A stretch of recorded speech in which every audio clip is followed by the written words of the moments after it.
Fala aí, investidores, sejam muito bem-vindos ao canal Planilheiro Investidor. Eu sou Adriano Costa e nesse vídeo nós vamos falar do relatório gerencial de fevereiro de 2023 do fundo Quineia Renda Imobiliária, o KNRI11. Vamos ver as movimentações aí e a performance do fundo em fevereiro de 2023, tá? E se você gosta desse tipo de assunto, se inscreva aí no canal, ajuda a gente aí, tá? Deixa o seu like e compartilhe esse vídeo com outras pessoas. Eu também vou deixar esse relatório na descrição do vídeo para você fazer uma leitura aí mais detalhada ou simultaneamente aqui conosco, tá? E também o link do nosso grupo do Telegram, se inscreva lá em curta distância, também visite a nossa área de membros e veja as vantagens de você membro. Pelo bem pequenininho você consegue ajudar a gente a continuar nosso trabalho. Vamos lá então. Relatório do Quineia Renda Imobiliária, fevereiro, né? Um fundo que a gente acompanha todos os meses aqui no canal, não poderia ser diferente aí no mês de fevereiro, já que a gente viu aqui que já tem alteração na vacância do fundo. A gente vai ver que movimentações foram essas. E para quem não conhece o fundo, é um fundo de lajes corporativas e galpões logísticos, considerado um fundo do segmento de tijolo, né? Então, um fundo híbrido de tijolo, né? Investe em dois segmentos. E também é um fundo bilionário, né? Quase 4 bi de patrimônio, 245.800 cotistas na sua base. Eu não sou cotista do fundo ainda, tá? Mas eu acho um excelente fundo de tijolo para você investir no longo prazo. Claro que não é nenhuma indicação, não sou analista para isso, mas eu também analiso como investidor em fundos imobiliários, né? Ainda não tive uma oportunidade de preço realmente de mercado para entrar aí no fundo, né? Um fundo que tem desde 2010, se eu não me engano, né? A gente vai ver mais para baixo aqui. Fundo aí já bem maduro no mercado, né? Bem diversificado, né? Para quem gosta, tem estratégia de investir em fundos de tijolo diversificados. E o Quineia, estude aí o Quineia que você vai ver que ele é um fundo que tem uma característica muito forte na diversificação de inquilinos e de imóveis. Bom, um fundo que tem um valor patrimonial acima de R$ 660, reais, né? Já atualizado aqui em fevereiro de 2022, de 23. E o valor de mercado fechou fevereiro a 137,26, né? E atualmente em março está sendo negociado ali em torno de 135, 136 reais a cota. Tá? E o fundo, como eu falei aqui, está com uma vacância de 3,09%, né? Aumentou um pouquinho, né? Vacância aqui em elevação, aumentou um pouquinho em relação a janeiro, e também acompanhando aqui a vacância financeira do fundo. Bom, vamos mais para baixo aqui, a gente vai ver os comentários do gestor acerca dessa vacância, inclusive, né?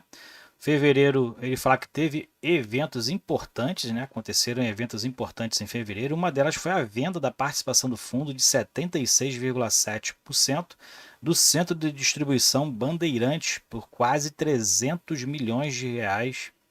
O fundo então teve aí uma valorização, é, resultou num ganho de capital de 40%, né? Mas o fundo vai receber isso parceladamente, né? Então o recebimento vai ser 25% no ato, então recebeu já 25% aí, provavelmente aqui no dia 25 de fevereiro, e 11% vai receber em julho de 23 e o restante em 142 parcelas, então em torno aí de 66%, 64%, né, do saldo devedor. O saldo devedor, 64%, vai receber em 142 parcelas a partir desse mês de março. E considerando essa venda, os efeitos dessa venda, o fundo já prevê aí, a partir de fevereiro, uma distribuição em torno de 95 centavos por cota, que é um incremento superior a 45% nos rendimentos mensais desde janeiro de 2021. Então, é essa crescente, né? Superior, inclusive, à inflação, né, do período. Bom, em relação à carteira de inquilinos, tiveram algumas movimentações no Botafogo Trade Center, a Kepel Fels, acho que é isso que fala, e um andar do edifício Bela Paulista pela empresa a Debitare. Então tiveram essas duas locações, né, nesses dois imóveis, só que também tiveram desocupações que foram maior do que as ocupações, né? Desocupação da M4U, nos andares desse mesmo Botafogo Trade Center, onde a Kepel entrou, né? E a empresa Polirex no edifício Madison. Então teve aí um saldo maior, visto aqui a vacância aumentou no período. Então, considerando essas movimentações, ele fala sobre a vacância física e financeira aqui, né? Então, a gente já comentou sobre isso. E mais para baixo a gente verifica que o fundo falou lá no dia 17 de fevereiro a respeito do atraso do aluguel referente, né, a lojas Marisa, né, que também está com problema aí no mercado, como a gente já está aí meio que sinalizando para o mercado, lojas Marisa também com atraso no aluguel de competência de janeiro aí do fundo, o que equivale a 4% da receita total dos imóveis do fundo. Então, tem uma relevância muito grande aqui dentro do KNR11, né, considerando que o fundo tem quase 100 cotistas na sua base, um só representa 4%, realmente tem aí uma relevância muito grande. E o fundo então está acompanhando de perto os desdobramentos envolvendo a empresa, defendendo o interesse do fundo. Bom, vamos mais para baixo aqui, a gente verifica né, o que o fundo faz aqui no relatório em relação às emissões, às participações nas emissões. O fundo já fez 7 emissões, então tem aqui as rentabilidades, né, de cada emissão. Então, quem entrou na última emissão pegou um valor mais alto aqui, só não pegou um valor mais alto do que a quarta emissão em 2013, mas visto o tempo transcorrido aqui nesse período aí já de 10 anos, né, a pessoa já teve uma rentabilidade, quem entrou nessa emissão já teve uma rentabilidade de 75%. Quem entrou com um valor um pouquinho menor aqui já em 2021 não teve tempo hábil, né, então está com uma rentabilidade mesmo assim positiva de 1,05%. Então, essa aqui é só um comparativo que ele faz, né, em relação à rentabilidade dentro das emissões. Então, aqui tem as informações do fundo, vai distribuir aí, e vai pagar amanhã, inclusive, dia 14 de março, 95 centavos por cota, 1,25% é a taxa de administração e gestão, que é pago para a Intrag, que é a administradora, e a gestora é a Quineia Investimentos, fundo que teve início lá em agosto de 2010, então tem partindo para o 13º ano aí de existência e não tem taxa de performance. Bom, vamos mais para baixo então, falar aqui sobre a negociação e liquidez no mercado. O fundo tem uma boa liquidez, mas que segue em queda nessa liquidez média aí, mas apesar que fevereiro teve menos dias úteis, menos dias da bolsa funcionando, né? Então teve uma reduzida, inclusive, aqui no volume médio diário para em média de 3 milhões de reais de volume de negociação em fevereiro, né, por dia.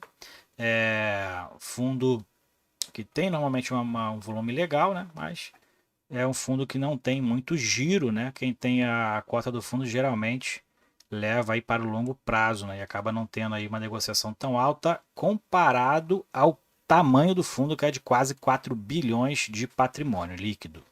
O portfólio do fundo, então, tem 20 propriedades, né? São 12 edifícios comerciais e 8 centros logísticos. Fundo que está concentrado no Sudeste, né? Mais aqui no estado de São Paulo também, de 63%. Logístico é a principal receita, né? Onde vem os principais contratos, que na maioria são atípicos, 54%. E escritórios, 46%. Está aí nos escritórios, que na maioria são os contratos típicos aqui, né? Normalmente tem essa correlação. Os contratos de logística, normalmente, os contratos têm aí uma cláusula de atipicidade, né? Normalmente são imóveis adaptados aí ao usuário, né? Então tem aí essa atipicidade dentro dos contratos, que dá uma garantia maior, né, no recebimento aí dos aluguéis até o final do contrato, diferente que nos contratos típicos, que são regidos pelo Código Civil. Receita por índice de reajuste, IPCA a maioria, né, 63% e 37% é indexado ao IGPM. Mais para baixo a gente verifica aqui a relação ao cronograma de vencimento dos contratos, a maioria vence só a partir de 2027, 56%, e nas revisionais 16% vai ser revisada agora em 2023. Na vacância teve uma alta, então na vacância a gente verifica aqui, né, as movimentações das locações não foram maiores do que as desocupações, então o fundo teve aí uma alta na vacância de em torno de 0,80%. Absorção das carências, então o fundo também tem essa previsão de absorção, em março não tem previsão nenhuma, né? A absorção é zero de absorção das carências, mas tem aí até setembro expectativa do fundo é recompor a sua receita com os descontos ou as carências concedidas em alguns contratos, né? E na vacância financeira, está mais concentrada nos imóveis do Rio de Janeiro, né? Todas as vacâncias aqui, como a gente verifica, são de lajes corporativas, concentradas, mais aqui relevante no estado do Rio de Janeiro, que ainda está aí tendo uma recuperação mais vagarosa, né, do que o estado de São Paulo, por exemplo. Na vacância por portfólio, então a gente verifica que, como eu falei, no logístico não tem vacância, a vacância está concentrada nos imóveis de lajes corporativas. Tá? O fundo tem mais de 95 inquilinos, como ele menciona aqui. Dentro do segmento, a maioria é comércio e indústria, então a indústria tem uma relevância maior, como a gente verifica aqui, em 40%, né? Teve uma alta aí na indústria, né? Que era mais equilibrada a indústria e comércio. E a gente verifica as localizações dos contratos, né? Dos imóveis, na verdade. Né? Então tem aqui a maioria em São Paulo, né? São os 7 edifícios, 7 não, são 8 edifícios comerciais, né, no estado de São Paulo, mais 6 centros de distribuição ou imóveis logísticos no estado de São Paulo. Minas Gerais tem um de cada e no Rio de Janeiro são 3 edifícios comerciais e um centro de distribuição. Então tem essas localizações aí, aqui são os imóveis, né? Então baixa o relatório aí, faça aqui uma leitura mais detalhada para saber onde estão as vacâncias do fundo, né? Te verifica que, por exemplo, vacância financeira de quase 25% está concentrada aqui no edifício Rocha Verá, em São Paulo, né? Então tem aqui uma concentração maior de vacância financeira e todos aqui estão mencionando a vacância financeira e não a vacância física, tá? Então a gente verifica que quase 30% está no Bela Paulista, então você consegue identificar onde estão ali as maiores vacâncias do fundo, qual a participação também no fundo nesse imóvel, né? Então você consegue aqui verificar qual a relevância de cada imóvel dentro do portfólio, né? Então, como a gente falou lá em cima, né? Um dos locatários que está aí com atraso é a Marisa, ó. Marisa que ocupa um centro de distribuição, né, em Itaquaquecetuba, acho que é assim que se fala, Itaquaquecetuba, São Paulo. Contrato atípico, tá? Não tem vacância financeira a princípio, né? Mas aí a Marisa com atraso no pagamento do aluguel. Então tem uma relevância muito grande, 4%, né? E a única alavancagem que o fundo tem é no imóvel de Cambreúva, né? Provavelmente o último a ser adquirido, né? Com um valor muito alto aqui, ó, 639 milhões e meio de reais foi a aquisição, locado para lojas Renner. Então, monoinquilino, né? Tem aí uma relevância bem grande, né? Dentro aí do portfólio do fundo, são quase 180 mil metros quadrados. E o fundo tem ali uma alavancagem pequena, né? 150 milhões, em comparação, né, ao tamanho do fundo, menos de 5% praticamente, menos de 4%, né, de alavancagem que o fundo tem atualmente. E aqui as informações contábeis, então, fundo que tem uma receita potencial de 28 milhões e meio de reais. Com as vacâncias atuais, o fundo deixa de receber quase 2 milhões de reais e as carências ainda, o fundo também deixa de receber 678 mil reais. E a receita, então, recebida com competência de janeiro, recebida em fevereiro, né, já que eu analiso aqui para distribuição a receita pelo regime de caixa, então é essa competência de janeiro de 23, 24 milhões e 700. Teve uma receita não recorrente de 1 milhão 163, né? Então, fundo aí com uma receita de 24 milhões e 700. Mais para baixo a gente verifica os recursos disponíveis para distribuição. Então tem aqui toda a DRE organizada, né, aqui para cálculo da distribuição. Então o fundo teve receitas aqui para o regime de caixa de 22,3, receita de aluguéis antecipados 2,3 milhões, receita financeira de 1,3, normalmente é onde o caixa fica aplicado, né, lucro na venda de ativo 21 milhões, que foi aqueles 25% provavelmente, né, recebido no ato pela venda lá daquele imóvel que a gente citou lá em cima.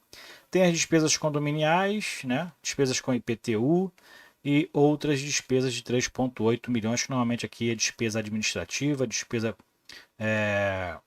com o administrador e com o gestor, é a maioria aqui desse valor, tá? Porque normalmente é com base no patrimônio líquido, né? De valor de mercado, inclusive. É uma taxa com base nesses valores muito grandes, então acaba tendo ali uma apropriação dessa despesa bem mais alta, né? Resultado mensal foi de 43,5 milhões, então o fundo fez uma reserva de 20 milhões e meio, vai distribuir aí ao longo do período, né, do primeiro semestre, já que tem que obedecer a questão da distribuição dos 95% mínimo de caixa, Então provavelmente o fundo vai distribuir aí, manter os 95, né, como ele falou, para esse semestre, e provavelmente no ajuste semestral vai ter uma distribuição maior, porque o valor aqui foi bem alto, né, desse lucro da venda. Então é interessante aí ficar atento nessa distribuição mais relevante agora nesse semestre. Aqui a composição do rendimento semestral, então tem ali toda essa questão aí da composição dos resultados e da distribuição, né, de 95 centavos. Fundo que vinha distribuindo aí já próximo aos 95, né, 91, né, 91, 91, e agora tem ali 85%, 85 centavos por cota para ser diluído e distribuído nos próximos 4 meses, né? Então provavelmente vai ter um dividendo aí mais alto, um provento mais alto lá em junho, né? Pago em julho. Aqui é o fluxo de caixa do mês, né? Então encerrou aí a 132 milhões de reais, aumentou bastante por conta justamente da venda do ativo, né? E mais para baixo a gente verifica que a cota patrimonial teve aí uma valorização de 0,08%. Então aumentou aí 0,08% em cima do fundo que é bilionário, foi uma valorização de em torno aí de 3 milhões de reais. Então é isso, relatório gerencial do KNRI 11, fundo híbrido de tijolo, fundo interessante, né? Tem aí acompanhado o valor da cota, e sempre quando a cota cai demais eu estou sem dinheiro para comprar, então também tem que ter essa malícia, né? O mercado às vezes não ajuda, né? Então a gente está querendo entrar no fundo, mas a oportunidade aparece e a gente não tem dinheiro para poder investir. Mas vamos ficar atento, né? Um fundo interessante. Você que tem uma estratégia de investir em fundos de tijolo diversificado, esse aqui é um dos mais diversificados aí do mercado, né? Então, interessante. Eu tenho estudado fundo já há algum tempo, acompanhando realmente o preço de mercado para aproveitar alguma oportunidade. Então, se você gostou do vídeo, deixe seu like, se inscreva no canal, compartilhe com a gente se você já é cotista do KNRI 11.